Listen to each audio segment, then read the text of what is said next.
At the Hoshino auction house, the centerpiece, Lot 23, a rare Meiji-era landscape, gleamed under the chandeliers. Paddles were about to rise. Bidder 47. Your registration is invalid. Security, remove this person immediately. Invalid? I provided my credentials weeks ago. This makes no sense. Wait, I saw him register earlier. He had all the proper documents. You can't just throw him out. The decision is final. Bidder 47 is removed permanently. Then I would like to speak with the consignment manager. Right now. Manager Tanaka was summoned. Kotaro followed him into a private office, his expression unchanged. You claim to be the consigner, but Lot 23 was anonymous. We have no record of the owner attending. This certificate, it's authentic. The signature matches. He is the owner. Within minutes, the auction was suspended for an emergency review. The room buzzed with confusion, but the centerpiece lot now had a title no one had expected. Tanaka rushed back to the podium, his face ashen, the consignment certificate clutched in his trembling hands. Hiroshi-san, the bidder you removed. I verified it. He is the consignor of Lot 23. The certificate is genuine. That's impossible. The consignor was registered as anonymous. He had no status to bid. He shouldn't even be present. The protected presence clause guarantees his right to be here. By removing him, we've breached the contract. This could kill the entire auction. He could withdraw the painting and sue us. The commission worth tens of millions is at risk. Within moments, the auction was suspended for 15 minutes.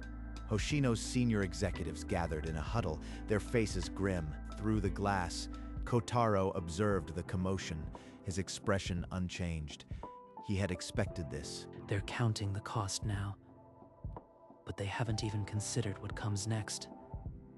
When the room finds out, it will be worse. In the main hall, the attendees whispered, excitement turning to suspicion.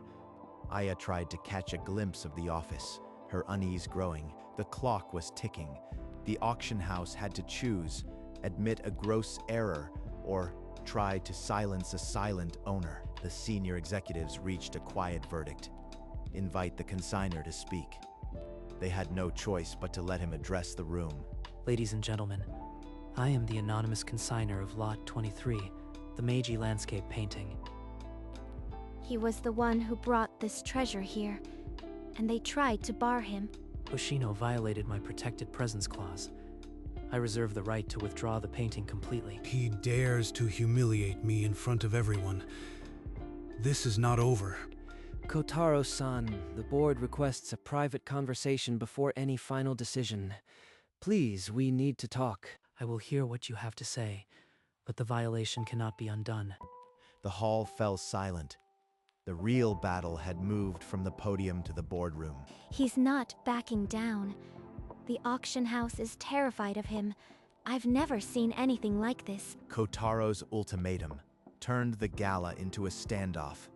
Behind the scenes, Hoshino scrambled to contain the disaster. In a private boardroom, Hoshino executives offered Kotaro a compromise: reduced commission, public apology if he let the painting stay. Kotaro listened coldly. A reduced commission isn't why I am here. Tell me the real reason my registration was flagged. Was someone protecting a particular buyer? The board stumbled over words. No one met his eyes. The question had struck something. I've observed auctions before. A bidder as unassuming as me doesn't get barred without cause.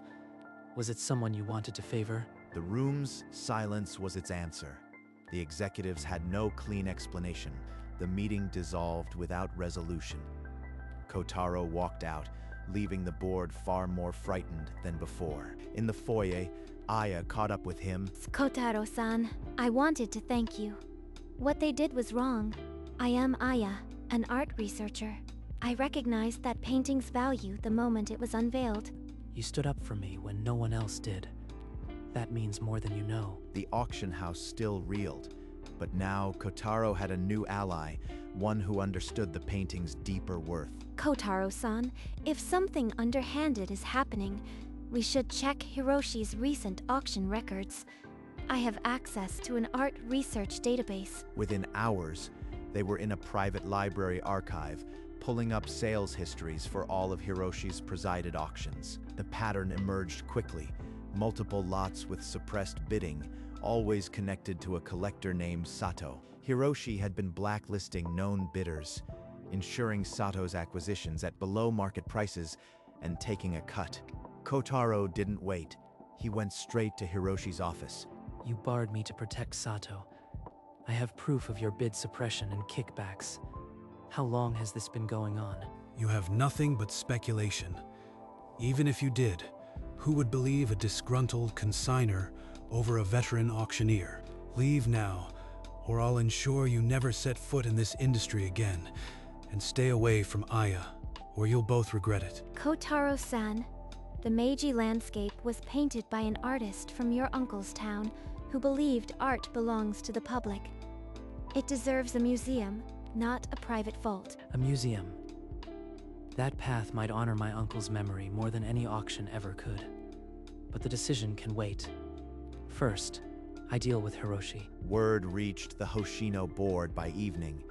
Confronted with the evidence, they moved with corporate speed and silence. Hiroshi was summoned, terminated, and escorted from the building within the hour. No ceremony, no audience, just disgrace. Kotaro-san, the board hopes this was resolved to your satisfaction. As a gesture, they've authorized a much larger settlement if the matter stays private. Enough money to walk away quietly. But that would mean the painting stays in this corrupted system. My uncle's treasure, just another commodity. I didn't bring this painting to trade its soul for a settlement. I reject the offer. The painting will find a different path. He turned down a fortune for the sake of that painting. I've never met anyone like him. Kotaro-san, there's a small museum in your uncle's hometown, the very one the painter came from. They would honor the legacy. We should visit. A museum in his town. I hadn't considered that. It would mean more than any auction result. Let's plan to go there. But before any journey, Kotaro needed to secure the painting's formal withdrawal. The auction house was still holding his property. No more delays.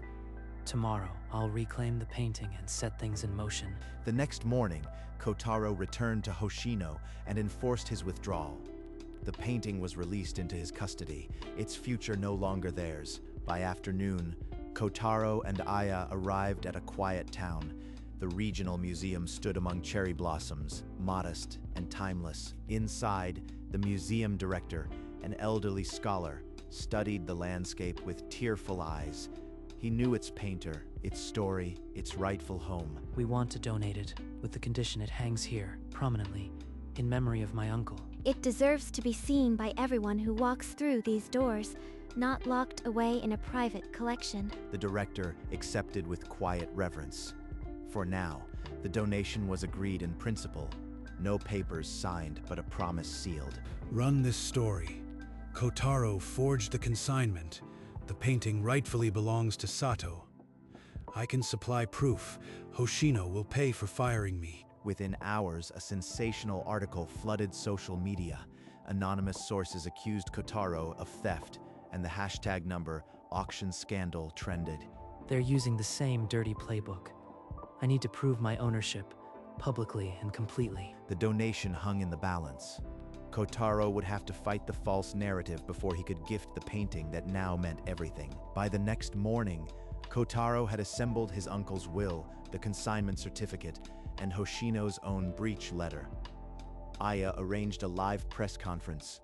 Here is the notarized will, the consignment contract, and a time-stamped video of my uncle entrusting this painting to me years ago. A video played on screen, a frail man's voice blessing his nephew with the painting for a future act of honor. The room fell silent. The tabloid's anonymous source crumbled under scrutiny. The online retraction spread faster than the original scandal. Today, I am officially donating this Meiji landscape to the regional museum of my uncle's hometown. It will never be sold. I want to help make this happen. Kotaro-san, let me co-curate the exhibition. I know the collection and the story. Let's do this together. I'd be honored, Aya. Your knowledge and passion have made this possible. We'll build an exhibition that truly honors his legacy. Messages flooded in. Former auction attendees, art historians, even rival houses applauded the donation. Hoshino's silence was deafening. All the noise is fading. The only thing left is the quiet work of making this permanent. The donation was now public, and with Aya as co-curator, the museum project had two fierce hearts behind it. In his uncle's dusty study, Kotaro sorted belongings, preparing the painting's journey. A hidden envelope inside a book fell open. His uncle's handwriting. The letter read, "Kotaro, if you ever understand its true worth, give it to the museum. I trust you." He never said a word, but trusted me with his last wish. Your uncle knew this painting wasn't for sale. He hoped you'd complete his dream. They visited the local archive that night, pulling records. Here, the painter's will states his work belongs to this town. He and your uncle were friends. Then, this donation fulfills two old men who dreamed of art for the people. All the anger at the auction, it was distraction. The real fight was bringing it home. Kotaro's mission was no longer about revenge. It was about honoring 3 generations of hope. While Kotaro prepared the donation, Hoshino's clients fled. Collectors demanded audits. The house teetered on collapse. Hiroshi, desperate, called a rival house, offering his list of bid suppression secrets to sell. But Hoshino's legal team, monitoring him, intercepted the call. By dawn, security arrived and escorted him out forever. With the painting's legacy authenticated, Kotaro and Aya finalized documents. His phone buzzed, Hiroshi arrested. Then, the truth is out. Your ownership won't be questioned again. The lies can't touch us now. It ends the lies, but Hoshino will face a reckoning.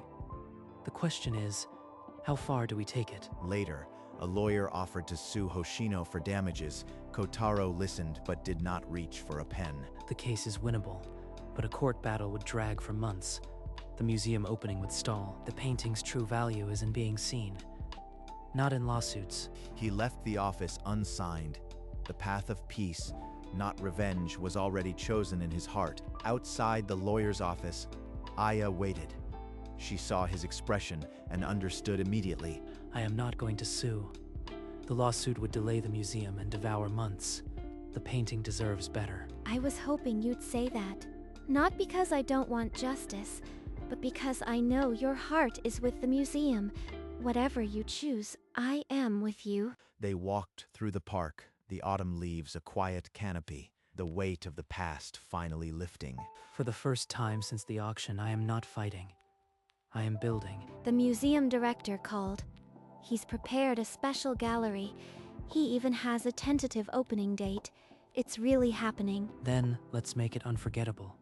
No more delays, no more looking back. In the following weeks, the museum became their shared world. Plans and blueprints replaced the chaos of rumors. No lawsuit hung over them. The donation was not just a gift, it was a statement.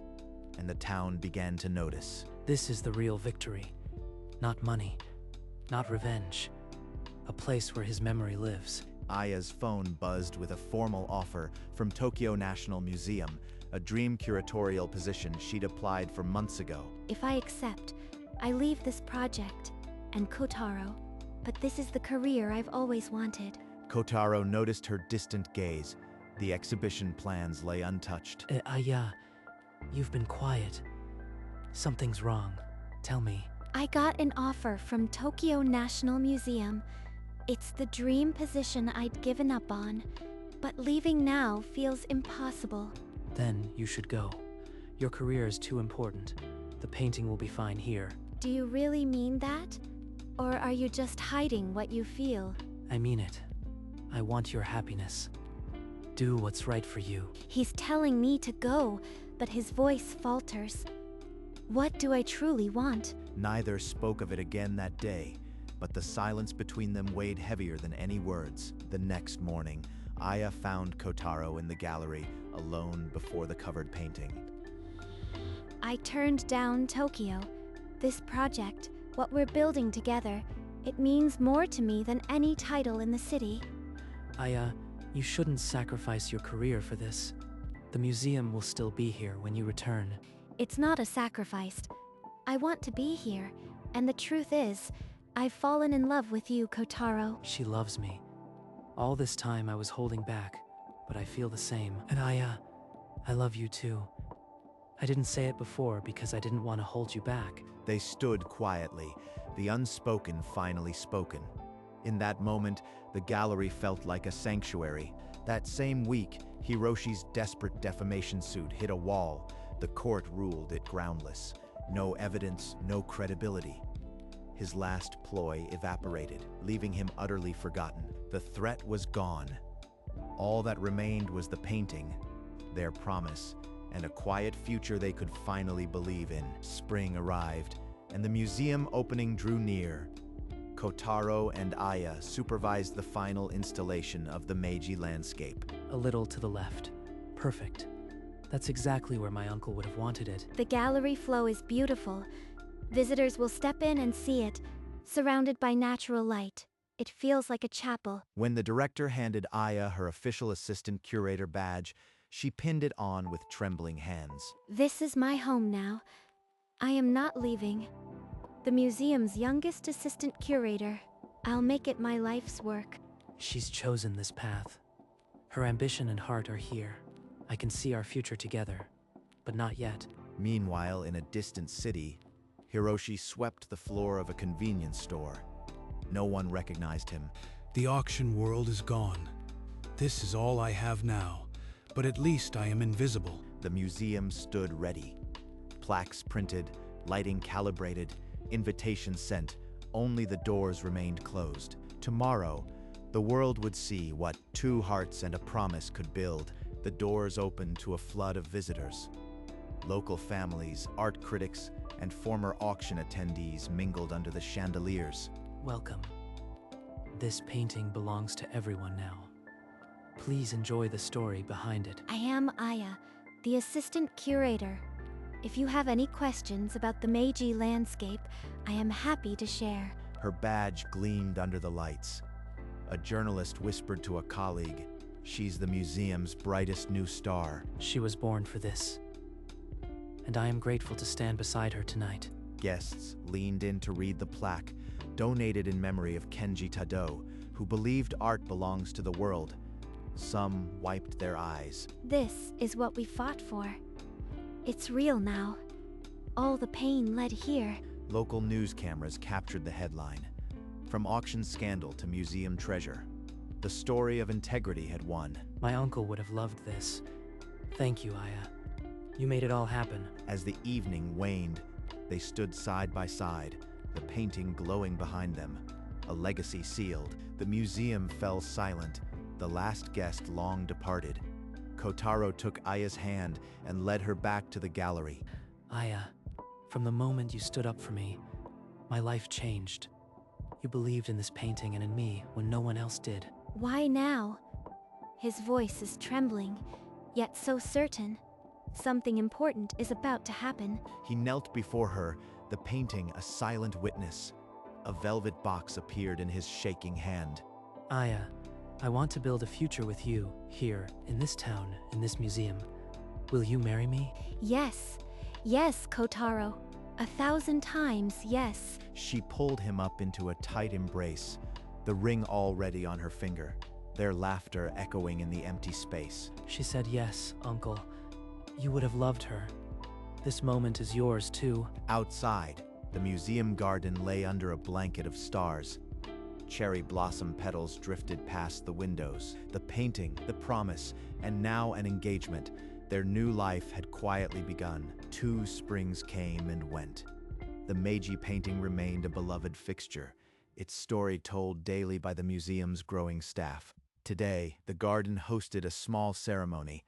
Familiar faces from the auction house had returned, their awe replaced by warmth. The man who humiliated me isn't here.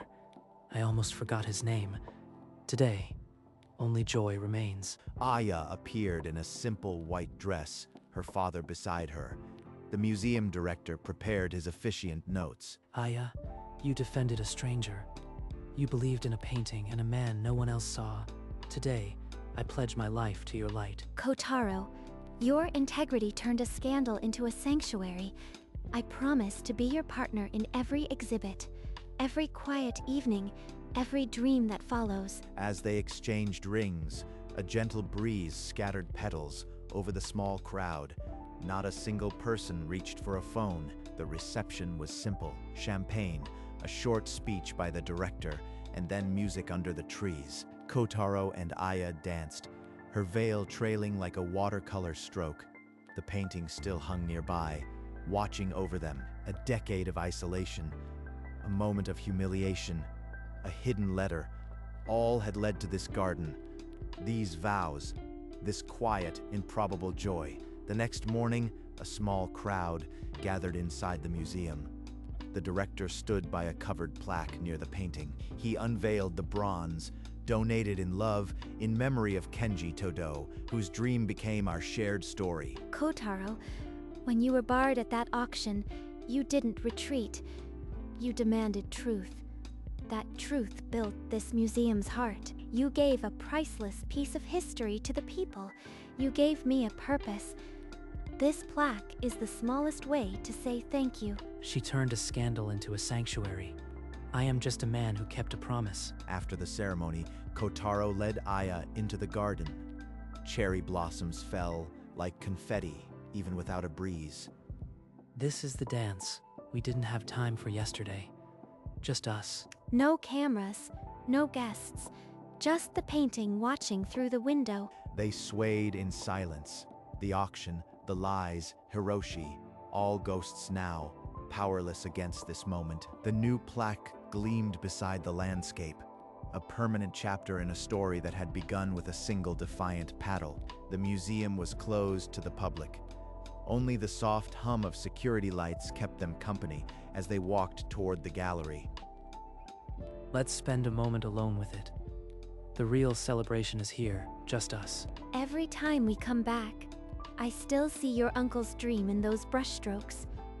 It never fades. She's right. The letter led us here. It was never about the money. It was about a promise I didn't know I'd made. Kotaro stepped closer and pressed his palm against the golden frame, his breath misting the carved wood. Thank you, Uncle. Your wish is complete, and it gave me more than I ever dared imagine. Aya leaned her head against his shoulder, her hand finding his. Neither needed words. No auction, no scandal can touch this. This is forever. The painting glowed amber under the spotlights, the new plaque reflecting faintly beneath it. In that silence, the Meiji landscape was no longer a disputed masterpiece. It was simply home. On a quiet weekday, a bus full of school children arrived. Their teacher reminded them this was the famous painting from the auction scandal. A guide gestured toward the painting, and the consignor donated it so everyone could see it. The auctioneer who barred him lost everything. Even the youngest are learning. The story outlived the scandal. Look at their faces. This is exactly what my uncle wanted. Art that touches ordinary lives. They watched the children sketch on small pads, mouths open in wonder. A legacy in the making. In the museum corridor, a figure paused. Hiroshi, in a custodian's uniform, held a mop. He hadn't seen the painting in years. I was the biggest fool in the room. They turned my shame into something beautiful. He set the mop aside, pulled his cap lower, and walked out.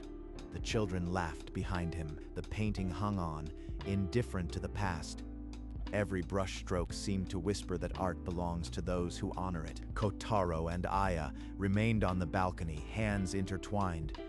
Not a word passed, but everything was understood. Seasons turned into years. The museum thrived, its halls filled with the echoes of children who once sketched the Meiji landscape. In their home, a framed wedding photo sat on a shelf, Kotaro and Aya laughing under falling petals. On a day that promised forever, on every wedding anniversary they returned. Hand in hand, a little older, a little grayer, they walked through the familiar corridors. 10 years today. And it still feels like the first time I saw you stand up for me. And it still feels like the first time you trusted me with your uncle's dream. We've built a beautiful life. The painting watched over them, its mountains unchanged, its river still flowing. A love story painted in time. No auction, no scandal, no years can fade what we have. This is the legacy. Outside, the cherry blossoms that once showered their wedding now stood as ancient guardians, petals drifting onto the path they always took home. They walked out slowly, the same path where they danced, where they vowed, not saying goodbye, just going home. The painting remained. A boy who once raised a paddle, a girl who once raised her voice, their story now part of every brushstroke. Decades later, the gallery was quiet. Beside the painting, a small card rested on the mantel, written in 2 familiar scripts. The card read, "Donated in love, in memory of those who came before, and for those still to come." No signature was necessary. The museum's staff, the visitors, even the children who sketched on the floor, they all knew. Art, after all, is not owned, it is entrusted. And those who honor that trust build bridges across time. A boy who once raised a paddle, a girl who once raised her voice, their story, now as eternal as the mountains in the painting. And the painting remained, a silent witness that art, when given freely, can heal even the deepest wounds. It waited for the next generation, for the next child who would stand before it and realize some things are worth more than money. The auction scandal faded from memory. The auction house was demolished. Only the museum and its heart endured. Kotaro and Aya moved through the world quietly now, their footsteps soft, their hands always together, and the card on the mantel remained, a final testimony to a love that began when a single bidder refused to be silenced.